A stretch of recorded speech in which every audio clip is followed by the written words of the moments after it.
episode 96 of Sports Shorts. And today I'm very, very happy to have as our guest Jack Mills, a founding member of the Sports Lawyers Association. Jack, welcome. Thank you. Glad to be on. Well, we're happy to have you. So, you've been at Ascent Sports Management for a long time since you founded it. And one of the ways we like to start our Yeah, show is to let us know about sort of what your practice is, what your agency's about. well, yeah, I've been in the business, started out just practicing law in Boulder, Colorado many years ago, and then started representing athletes as part of my law practice in the late 60s when there was very little going on with representation. People weren't making much money, so you couldn't make much money representing players then. But gradually over the years, it grew to where the players were making more money and I had more clients. And it's been about 58 total years of representing NFL players. I represented Wow. also Hale Irwin, a pro golfer who was very successful uh, and in the Golf Hall of Fame. But it's just been my son and I now, we have we're a small boutique firm. Uh, and we don't have that many clients today, but the good news is you don't need that many clients to make a go of it. At the peak of my career, I think I had 72 players by myself, and we're we're not anywhere close to that today. Yeah. So, the question I would have, and I think our audience would be interested in, is how does a kid from Texas move his way up into Oklahoma and end up in Colorado? What was your path to ending up as a sports agent? Going from a lawyer, a law practice, and getting involved in sports in the way you did. Okay, well, going all the way back to Texas, I had been a quarterback of a state championship team in high school in Texas, and several of my friends were going up to University of Oklahoma to play football, and they didn't offer me a scholarship, but they asked me if I would like to get involved in helping them recruit if I came there as a student, and that's what I did. I was basically this is 1956 to 60. This was before computers and the coaching staffs were small. I was essentially like the recruiting coordinator as a student, and this is when OU was doing great. Had 47 game winning streak. Bud Wilkinson, legendary coach, was coach, and I was privileged to work under him. And to fast forward, I went to law school. I did 2 years in the military, U.S. Army intelligence, which most of us were looking to do in those days. We had mandatory ROTC at OU for 2 years, and then I did the advanced course so I could go in as an officer. And when I got out of the military, Eddie Crowder, one of the assistant coaches at Oklahoma, had become the head football coach at Colorado University, and it was also had become the AD. So when I got out of the Army, he said, "Why don't you come to Boulder and be my assistant AD?"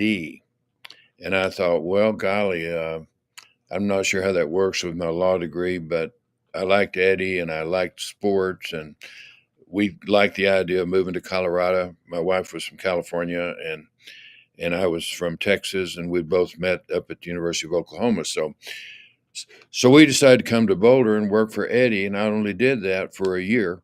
And I associated myself with a law firm here in Boulder, a small firm, probably 5 or 6 attorneys. And as part of my law practice, I started representing some of the players that I had met uh, at CU. About 2 years later, after I started law practice, I started representing NFL players, and that's when Hale Irwin was turning pro for golf. So I got hooked up with him. Um, but there wasn't, like I said, in those early days, you couldn't really just do this exclusively. So I was just doing it as part of my law practice. And then in 1970, uh, I had three first round players from Oklahoma and one first round player from Colorado in the NFL draft. And that's I had a few players before that, but nothing like first rounders. But guess what? In 1970, the starting salaries for those four first round players was $25,000. So you couldn't make a living representing those guys even in the first round. And the bonuses, I think, ran from 40 to 75,000. That's not even money for the seventh round today. And certainly the NFL minimum is more like getting close to 900,000. I don't know exactly what it is this year, but it's getting close to 900 if you make a roster. So Right. that was kind of a fast. And then my son has been with me for about 30 years. Uh, I really quit doing law practice about 25 years ago and just exclusively represented players. But in those days, there was just no way to know how to become an agent. Today, it's entirely different with the unions and all the team sports controlling the representation business. So now it's easy to figure out how to do it. If you want to try to get into it, you can just apply through the different unions, and assuming that you get certified, then you can see if you can recruit players because it's a recruiting business in itself. So, Jack, when you started, and I remember even in the early '70s, where I had some friends who decided to represent players, and the idea of a sports agent was sort of even vague in the early '70s before it changed. Well, I'm a lawyer, but I'm representing these athletes. There was that time, and certainly I believe when you started, that unlike today, you could charge sort of whatever you wanted. If you wanted to charge 10% like an entertainment agency would, you could, but not everybody did. And now it's changed where the under the bargaining agreements, there's limitations on the fees that can be charged. So it's changed a lot just in terms of how the lawyer agent can make a living. Yes, totally different. When I started, as I said, this was way before the players' associations started governing our business, and you could charge by the hour, you could charge a percentage. There was no control. And today, with the different players' associations, I refer to them as unions because they're interchangeable. They're regular unions, just like the steel workers or the contractors. Anything. It's a regular labor law that we're governed by. And in football, for example, you can charge a maximum of 3% of what you negotiate for your player, and only if the player receives the money. Different sports have different rules. I think baseball is 5%, but I'm not exactly sure about that.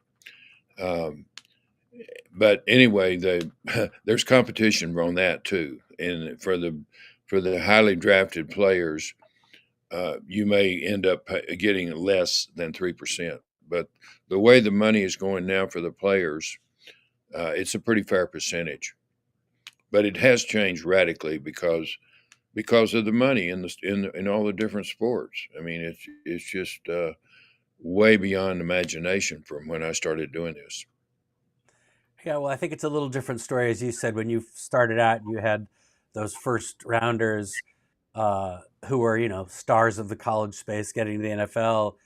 The combined salaries of those four first rounders is probably less than what Baker Mayfield gets in per diem. But, it's pretty Yeah, crazy.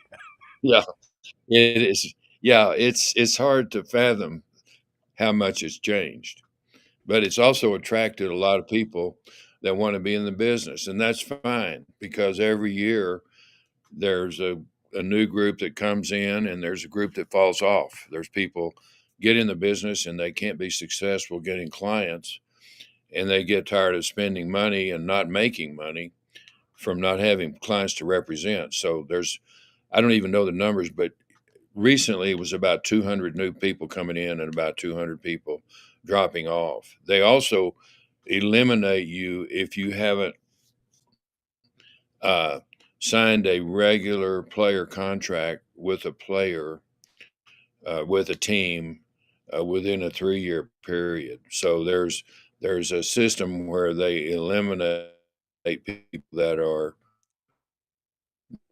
not having success in representing players.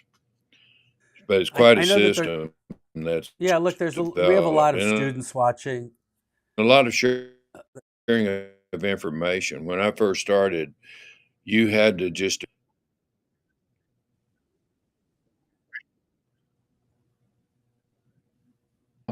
Um, yeah, students. The first thing I recommend law students to do, and you don't have to be a lawyer, but you have to have some kind of an advanced degree, some kind of a master's, if not a law degree. So, if you're in law, I highly recommend getting active in the Sports Lawyers Association. It's just a way to start meeting people and getting yourself known and maybe finding out what the business is all about by meeting and people that are active in the business.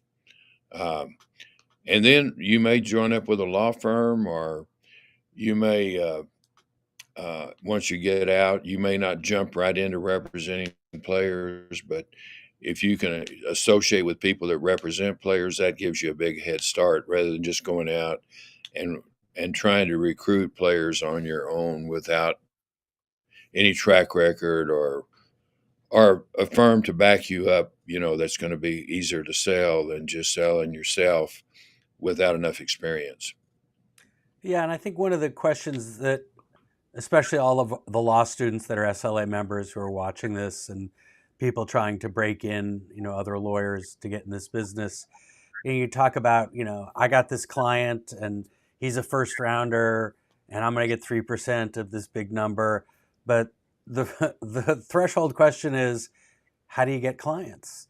How do you manage to do it? What are those relationships? I think you raise a good point about understanding the sports business by joining our organization, the Sports Lawyers Association, to meet people. But when you're going out and you say, I want to be a sports agent, I want to represent NFL players, and I have to go out and get clients, you know, is it throwing stuff against the wall and seeing what sticks? Is there a plan? Is it relationships you build outside? And I think what's changed a lot in the last 3.5 years is that there was a long time where if you had the Scarlet A as agent on your sports coat, you couldn't even really step onto campus to talk to anyone. And now in the NIL world, there's agents and representatives all over the place. Has that really changed the means by which you can get clients? I think it has changed the business. I would say 100% because, uh, as I said earlier, it's a recruiting business to get the clients, and so it's just a matter of getting out. First of all, determine who the prospects are. You don't want to waste a lot of time on people that can't make it, even if they're nice people. This is a business, and if they can't make it, then you're wasting your time, and your time is money. If you're you know able to even charge a fee by the hour, if you're not representing players. But yes, uh, players coming out of high school now are having agents represent them in the recruiting process. And now we have something called a transfer portal, and players in the portal have got agents helping them decide where to go, help them listen to offers, negotiate NIL money. The name, image, and likeness is changed. The world's turned upside down as far as NIL goes. We've gone from, not being able to buy lunch for a player before he's done with his eligibility to representing them as students. There's still, I think, a rule which probably has no particular validity, but I think you still can't get a commitment to represent a player for his professional contract if you're doing his NIL work. But that's like saying you can't use NIL in recruiting because it is the absolute basis of recruiting. I It is, and I think mean, it's, you know, it's, that's the number one thing a player wants to know.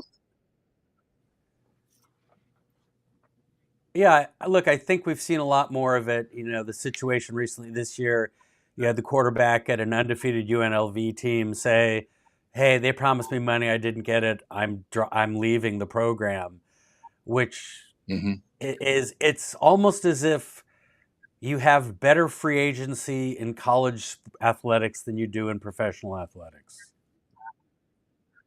Yeah, you have it every year.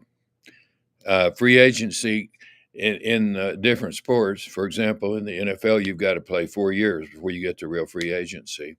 You have real free agency every year in college sports now. The transfer portal. I mean, these staffs now, that's another place someone may, if you're interested in getting on the collegiate side, there's a lot more jobs in these athletic departments now because of the NIL and the transfer portal. They've got people evaluating players in the transfer portal just like they're trying to evaluate players coming out of high school. So it has made as I said, just a quantum difference in the agent business. It's a different way to get involved. If you can represent a kid coming out of high school, that'll give you a leg up for sure on representing that player if and when he becomes ready for pro sports. So Yeah, look, uh, but Jack, it's there are kids coming out of high school and some kids in high school who are making money that pros didn't see until the last 10 years. And that's sort of changed it too, where, you know, I recently read about high school quarterback coming out of school was offered, assuming he played all 4 years at the institution that recruited him, was offered $12 million. That's life changing, especially from where a lot of it these kids come from. totally life saving. And it may keep players in school a little longer because, as you noticed, we're getting up ready for the college playoffs, and it's going to be interesting to see if any players opt out of the playoffs because they don't want to risk injury and that sort of thing. But yeah, the money being offered. Well, we just saw that. Maybe you're referring to the kid that signed with Michigan, where Larry Ellison, the head of Oracle, and someone else. There was another guy, big money guy, that apparently financed the signing of this quarterback. He supposedly was offered something like $5 million for LSU, and it went up to 10 to 12 to go to Michigan. And it becomes a problem to compete for the schools. But certainly, life, like you said, Bobby, that's life changing money uh, for a young man coming out of high school. And for that man's oftentimes the family, not just the individual. Absolutely, So that there's a absolutely. whole different calculus in dealing with these athletes. And the question that I think is going to be interesting to see is how many of these players are going to say, well, I could go pro, but you know, I'm going to stay for my senior year because I'm guaranteed $3 million to play college football. And you know, if I go pro, unless I'm a first or second rounder, how much money am I going to make that first couple of years? So I think we have a lot to learn as we move forward because of all of these changes in college athletics. But I guess we just got to wait and see. Just wait and see. We're just hitting and there's a new thing that's referred to as the House settlement, which is, I think, going to be approved in March by the court. That is going to be a new twist where the big Power Five schools, or Power Four, I guess, are going to be paying out 20 to 22 million direct to the players. This is new too. The athletic departments up to now have got collectives on the side to do their NIL bargaining. but now the schools are going to be paying direct to the players, and we still don't know how that's going to be divided. But I presume that players are going to have representation to see how they get their piece of the pie of the 20 to 22 million that's going to be spread out. And it's also going to be interesting to see what happens with Title IX for that money. I mean, how are the women's sports going to be treated versus football and men's basketball? And now we got women's basketball coming on strong based on TV last year, and so forth. So it's just it's a whole new world. It really is. So let me ask you this, Jack. When we were living in the old world, the old world of traditional college athletics and recruitment for people getting into the pros and the questions about how long do I have to stay in school before I can go to pro and whatnot. Back in those early days, you were a founding member of what has now become about to celebrate its 50th anniversary, the Sports Lawyers Association. And in those early days, there was just a few of you guys that decided to get together. Could you share a little bit about how our organization came to be? Yes, I was one of the original five that met back in Fort Lauderdale, Florida in 1975. But the real father of the organization is a guy named Lloyd Shefsky. Lloyd was uh, still is a practicing attorney out of Chicago. And Lloyd was the one that brought us together. And we were just a very skeleton organization for the first 5 to 10 years. I mean, we would hold annual meetings and have annual conferences, but we would be thrilled if we got between 25 to 50 people to come to our annual meetings. And so it didn't take off very quickly. I think people were a little reluctant about what it was. And like I said, there wasn't a lot of money to be made in representing players. And when we started out, it was more of an agents organization than it is today. Today, uh, agents are just one facet of the organization. And I don't know, what do we got? 1,500, 1,600 members, Yeah, it floats something like between that. 1,500 and close to 2,000. Yeah, Yeah, in our and annual our conference. annual conference is now 800 to 900 people. Yeah. So it was, believe me, if it hadn't been for Lloyd, we wouldn't be here today because he was he was just so committed to growing the organization. If you read our history, he talks about lots of arm twisting, and that's what he did. He got a lot of good people to finally come over and participate, and to where we were getting industry leaders across the board, from management to ownership to player representation to marketing people and now financial people. It's a huge cross section of the industry. Which I think is the lesson to be learned, and it's a topic that comes up often on the podcast here, which is sports law, not a discrete discipline. It's the cornucopia of every legal practice, and you could be doing a variety of things and still be a sports lawyer. So for the young lawyers out there and the law students out there, there's lots of paths to get into being a sports lawyer and lots of areas. And as Jack and I have been talking, there's a whole new world in college sports, whether it's being a compliance officer for a university or, they just hiring GMs for college sports divisions. Oliver Luck just got hired at Stanford for that job. You're creating sort of GM positions inside of collegiate sports. Is this a long term play? None of us know. We're 3.5 years into NIL world, and we're still trying to figure it out. And every state has different rules or no rules. So there's a lot of opportunities out there.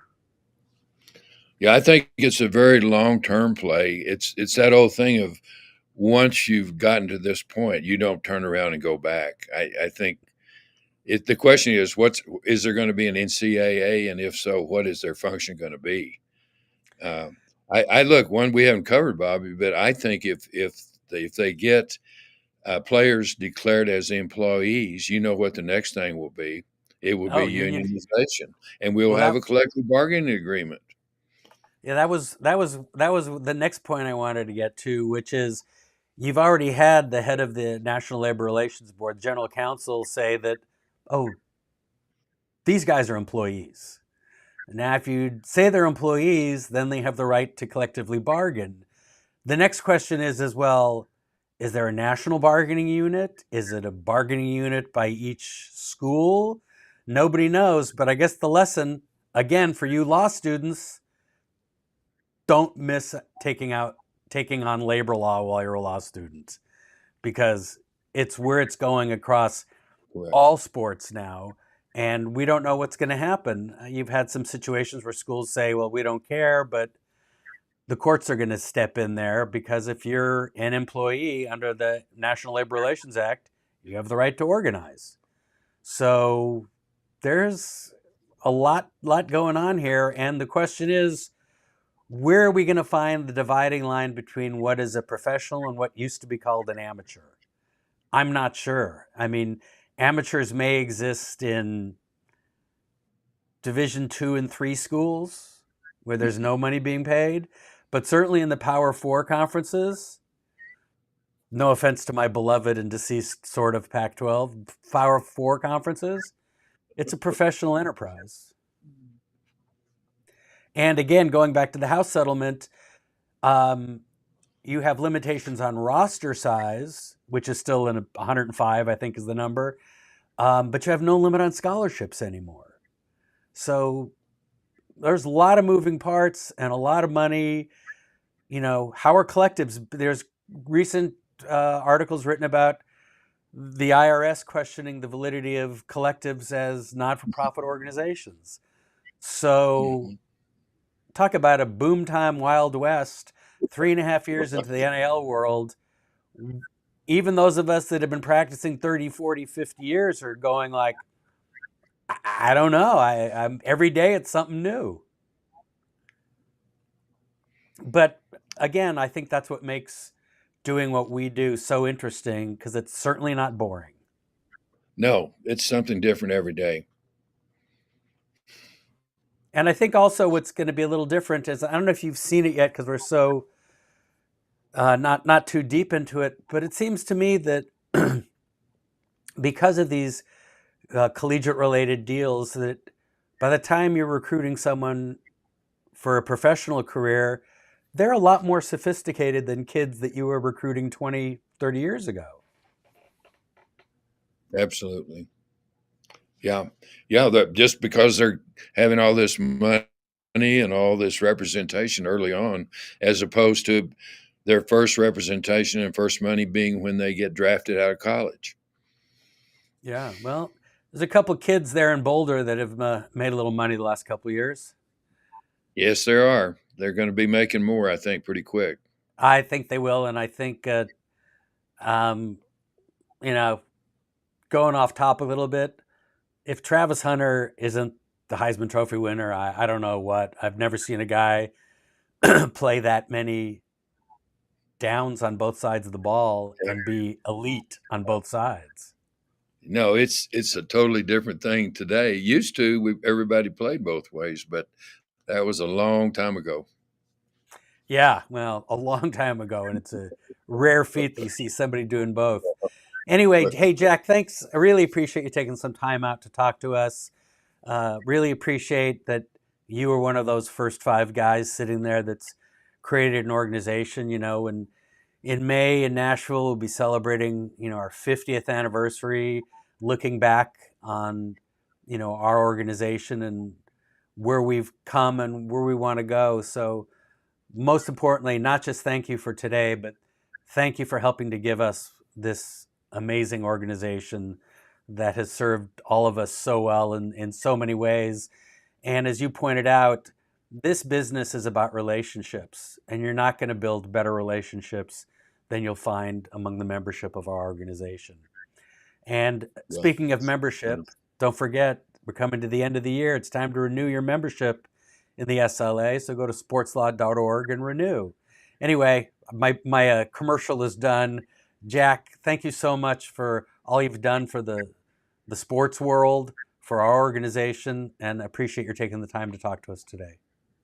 Well, thank you. It was a pleasure, and I'm glad we're still here to do it. It's been a great life. Keeps getting better. All right, Jack, we'll Yeah. talk to you soon. Thanks so much. Thank you.